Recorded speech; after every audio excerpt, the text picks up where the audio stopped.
Salam damai sejahtera dalam kasih Tuhan bagi kita sekalian. Saudara-saudara yang diberkati Tuhan kita Yesus Kristus. Kita bersyukur kepada Tuhan karena hari ini kita diberi kesempatan untuk mengucap syukur menikmati hari baru. Kembali lagi bersama dengan saya, Merano Makatindu dalam program Renungan Harian Keluarga Gemi. Saudaraku, sahabat Walagi, mari memulai hari di dalam perkenanan Tuhan dan kita meminta hikmat-Nya untuk kita menjalani hari ini. Sahabat Walagi yang diberkati Tuhan kita Yesus Kristus, mari mempersiapkan hati kita untuk mendengarkan kebenaran firman Tuhan. Mari kita berdoa. Tuhan Bapa yang baik, yang kami kenal di dalam nama Yesus Kristus, terima kasih untuk hari yang baru yang Kau jadikan buat kami. Meskipun kami tidak selalu mengerti apa yang terjadi di sekitar kami, namun satu hal yang kami tahu, bahwa Engkau selalu beserta dengan kami di setiap musim kehidupan. Hati dan pikiran kami terbuka untuk siap mendengarkan kebenaran firman. Baharuilah hati kami Tuhan dengan Roh Kudus, agar kami mampu untuk menghidupi firman-Mu di dalam perjalanan kehidupan. Di dalam nama-Mu kami berdoa. Amin. Kebenaran firman Tuhan akan kita baca dalam Imamat pasal 19 ayat 9 dan 10 dan juga ayatnya yang ke-18. Demikianlah firman Tuhan. Pada waktu kamu menuai hasil tanahmu, janganlah kau sabit ladangmu habis-habis sampai ke tepinya, dan janganlah kau pungut apa yang ketinggalan dari penuaian. Juga sisa-sisa buah anggurmu, janganlah kau petik untuk kedua kalinya, dan buah yang berjatuhan di kebun anggurmu, janganlah kau pungut. Tetapi semuanya itu harus kau tinggalkan bagi orang miskin dan bagi orang asing. Akulah Tuhan Allah. Janganlah engkau menuntut balas, dan janganlah menaruh dendam terhadap orang-orang sebangsa, melainkan kasihilah sesamamu manusia seperti dirimu sendiri. Akulah. Sahabat Walagi yang diberkati Tuhan, dari kecil kita sering mendengarkan perkataan dari orang tua kita. Perkataannya seperti larangan, jangan melakukan ini, jangan melakukan itu. Ataukah juga sekarang ini kita sebagai orang tua melakukan hal yang sama, mengatakannya kepada anak-anak kita? Memang dimengerti bahwa keterbatasan kita dalam memahami sesuatu. Waktu kita masih kecil menjadikan kita lebih suka untuk melakukan apa yang kita. Mari kita memahami kebenaran firman Tuhan dalam pembacaan kita saat ini, yaitu pasal 19 dalam Imamat ayat 8, 9 dan ayatnya yang ke-18. Ini berbicara mengenai hukum yang disampaikan bagi seluruh umat Israel sebagai umat Allah yang kudus, dan juga berbicara mengenai kekudusan hidup. Sahabat Walagi yang diberkati Tuhan, apa yang kita mengerti tentang kekudusan hidup? Kudus berarti dipisahkan, dikhususkan, serta tidak sembarangan karena dianggap lebih atau memiliki nilai yang umum. Memaknai akan hidup kudus, maka umat Israel menuntut mereka juga untuk menjalani hidup sesuai dengan standar yang tidak biasa menjadikan mereka orang yang kudus. Sahabat Walagi yang diberkati Tuhan kita Yesus Kristus, itu berarti bahwa hal pemilihan sebagai orang yang dikhususkan ini adalah hak sepenuhnya dari Allah.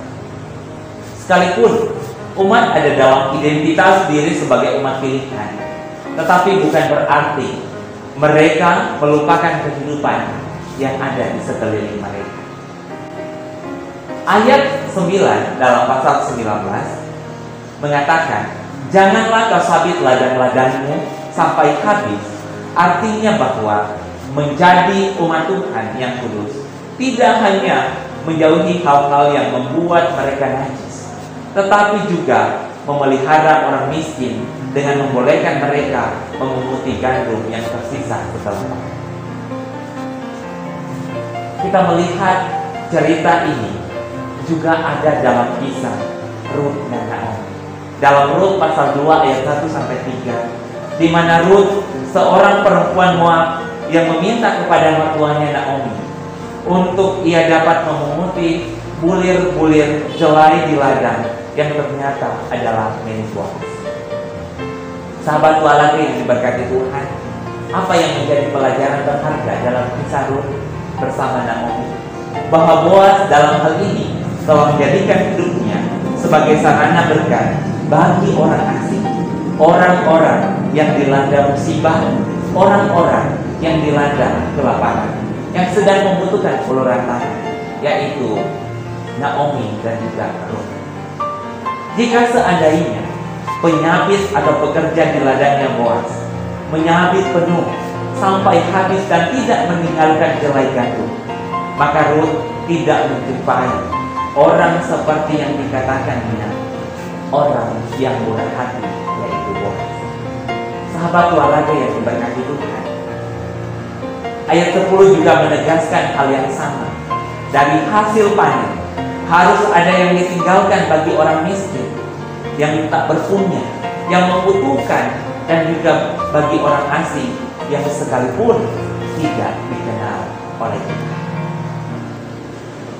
Firman Tuhan mengingatkan kita akan cerita seorang Samaria yang baik hati, yang dicatat dalam Lukas pasal 10 ayat 25 sampai 37. Seorang ahli Taurat mencoba Yesus dengan memberikan pertanyaan tentang bagaimana untuk memperoleh hidup yang kekal. Dan ini tentunya dijawab oleh Yesus. Untuk ia harus mengasihi Tuhan Allah dengan segenap hati, dengan segenap jiwa, dan dengan kekuatan, serta dengan segenap akal budimu, dan kasihilah sesamamu manusia seperti dirimu sendiri. Dari jawaban ini, maka kemudian Yesus juga menyimpulkan kepadanya untuk ia melakukan apa yang dikatakannya tersebut. Tetapi untuk membenarkan dirinya, orang itu berkata kepada Yesus, "Siapakah sesamaku manusia?" Sahabat walaki yang diberkati Tuhan, bukankah pertanyaan sebab siapakah sesamaku manusia ini juga menelisik hati kita? Pemahaman kita kabur tentang siapa sebenarnya sesama kita. Atau dengan bahasa sederhananya, kepada siapakah kita harus mengasihi?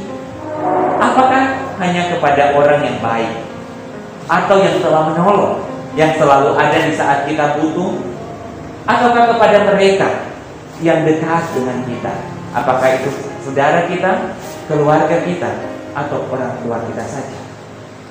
Tetapi melalui kebenaran firman Tuhan ini, orang yang telah dipilih Allah dalam kekudusan hidup adalah juga orang yang melihat dan mengasihi orang lain. Mereka adalah orang yang menyakiti kita, orang yang tak memiliki apa-apa, untuk makan pun mereka susah, orang yang membenci kita. Mereka adalah orang asing, orang yang memusuhi kita. Bahkan mereka kadang memberikan caci maki bagi kita. Saudara-saudara yang diberkati Tuhan,